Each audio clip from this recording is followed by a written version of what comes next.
Hey guys, welcome back to another quick how-to video.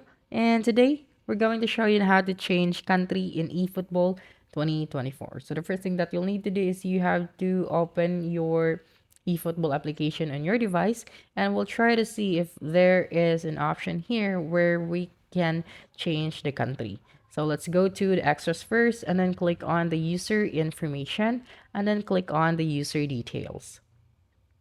So as you can see, this is the country that I choose when I first log into this account.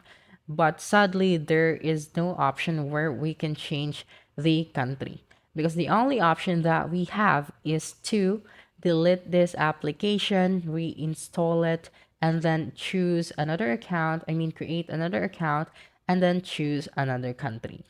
Okay, so to do that, you will then just have to exit this application and then go to your app drawer and then try to delete this application and then download it again on your Play Store. So when you log in or create a new account, you have to choose the country that you really want, so you don't have to go back from the very beginning in order to change your country or the country that you want.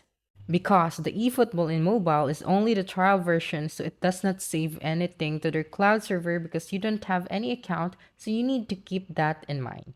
Okay, and that's a wrap. Don't forget to subscribe, like, and hit the notification bell for more helpful, quick how to videos next time. Adios!